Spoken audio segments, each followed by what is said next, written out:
How's it going, everyone? It is I, Anime Outlet, and this is part 5 of What If Deku had Ultra Instinct. And now, before I start this What If off, I would like to thank True Beta, a link in the description to their channel, for making the thumbnails for this series. And now, let's begin. After being awarded the victory, Izuku would walk back to the waiting room to collect his things. There, he would meet his teacher Aizawa and the rest of his class.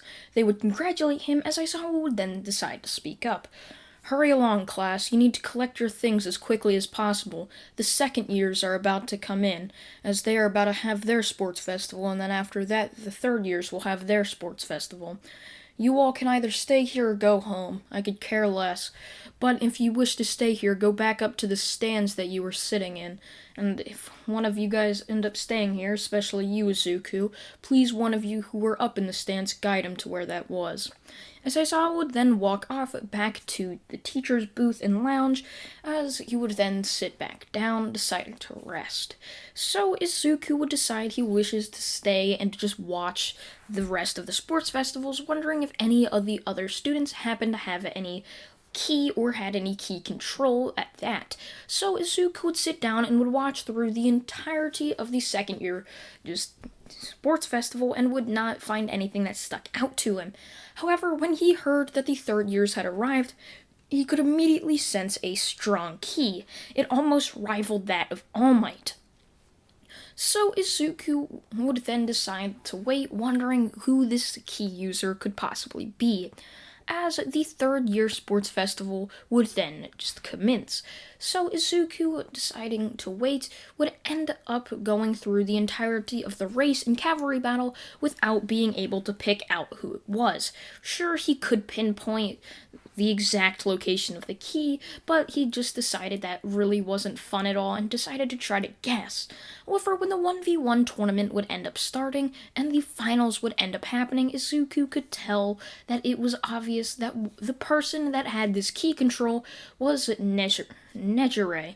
That was their name, of course, as Izuku would read that up on the board, as she was versing Mirio, as the two big three members were facing off. The other big three member had been offed by Mirio in the semi-finals. So Izuku would watch in interest as he would see Nejire's quirk, as he really just wasn't paying attention for the other of the 1v1 tournament, deciding to talk with his friends about all sorts of other things like training and different sorts of things that they could possibly be doing. So Izuku would finally realize that the key user was up, as he would see Nejire use her quirk. It was sort of like a spiral key attack, as Izuku had decided that Nejire had some sort of just spiral key, as it was some sort of special thing that only special key users can have. Izuku would just think that, as he would end up walking back to the UA school building, deciding not to take the bus and would rather just get fresh air, as he would end up arriving and would walk into Nezu's office, as the third year sports festival had ended and Nezu had already gotten back, deciding to do more paperwork and all of that. So when Izuku would arrive, he would knock on the door as Nezu would tell him to come in. Izuku would sit down and would then ask just Nezu who the person in the blue was, and of course Nezu would say Nejire, as Izuku would nod his head, saying that's what I thought. "Do you think you could set something up for me? It looks like she has some sort of key control, as it might have just been misidentified as a quirk. I want to see it and how much further she has gotten with her key control." So Nezu would end up nodding his head, as he would end up taking a few phone calls, and sure enough, Nejire would end up arriving right at Nezu's office, as Nezu would explain what was happening, as Izuku would then take her outside. "So, your quirk, it's some sort of energy quirk, right? Is that what the doctor told you?" Yes, Nejire would end up responding. "Well, they misidentified it. It's not actual quirk. It's something called ki, and it's within most people. Well, it's in all people, but they just don't have key control like yours. Your key control rivals that of All Might, and I wish to train you so you can further it. As if you haven't heard, there's gonna be a war soon." As Nejire would end up looking on in shock, Izuku decided to tell her just as straight up, so she didn't have to wonder what they were training for, as Izuku would tell her that a war is going to happen and he has been training people so that they can have an army. And Izuku says if they train hard, she could become quite powerful and could possibly save thousands.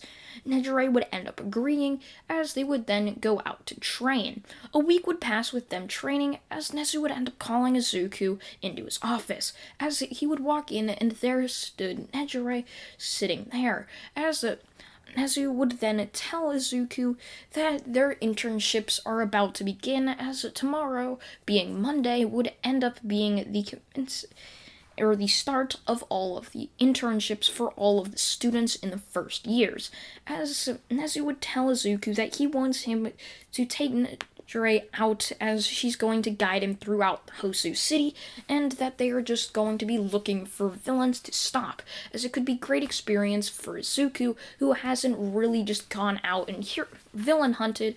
So Izuku would accept this, as Nezu would hand him a hero license, which was only temporary.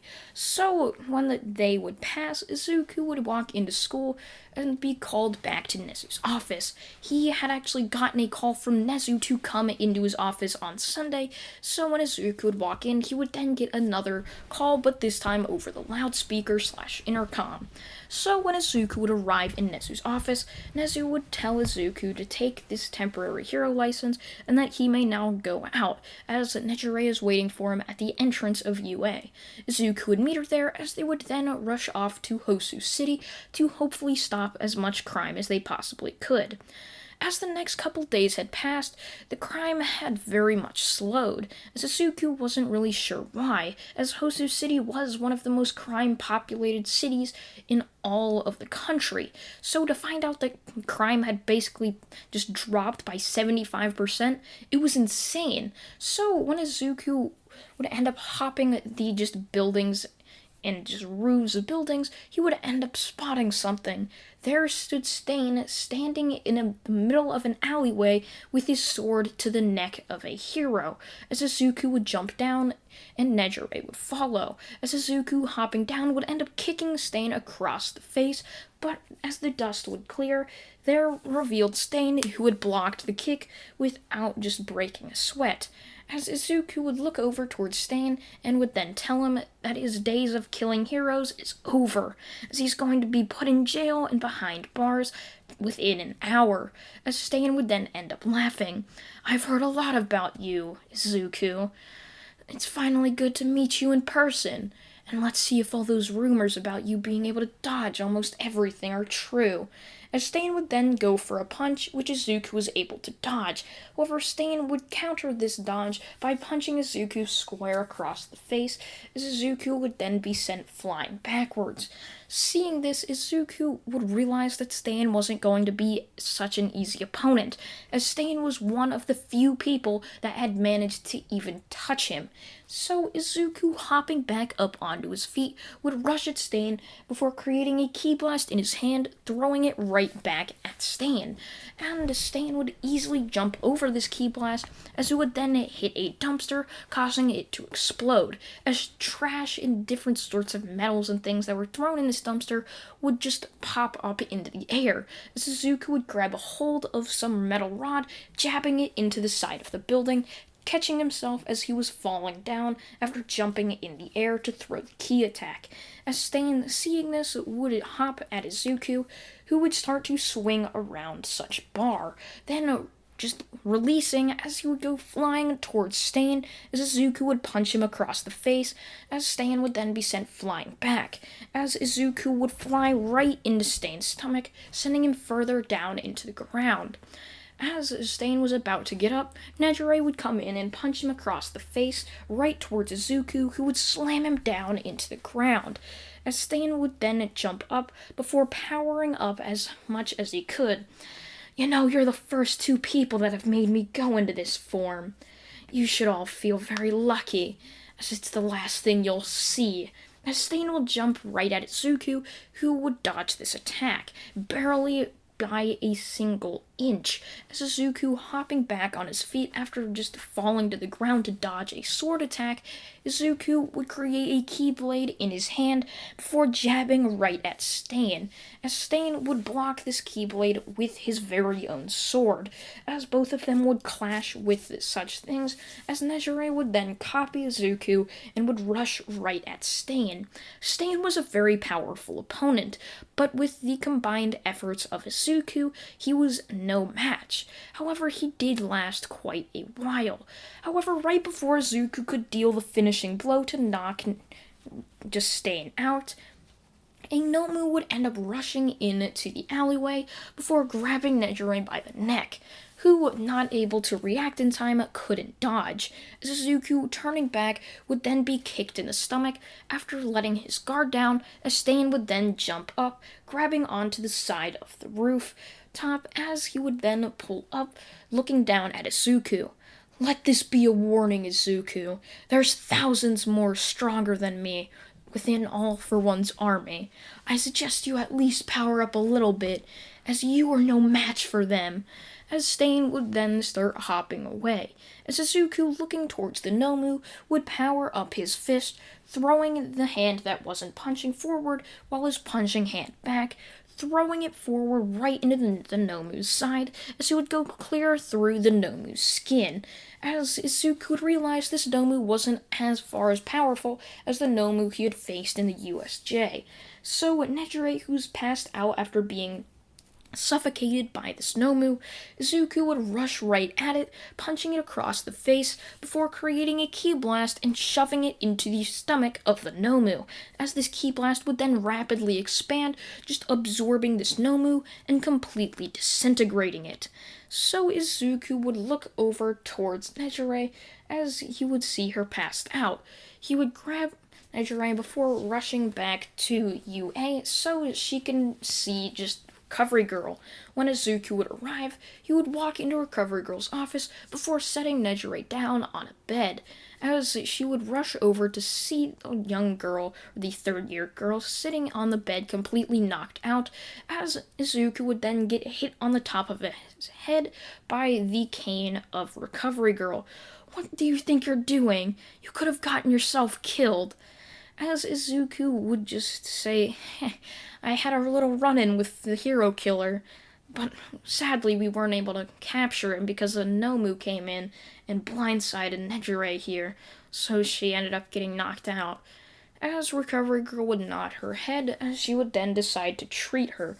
Nejire had lost a lot of energy from the fight, as that was one thing that was holding Nejire's potential back. It was how low her stamina was, because she trained for years trying to boost her stamina to become a hero, but it wasn't far as good as some of the others. She was just naturally born without a very high stamina or durability.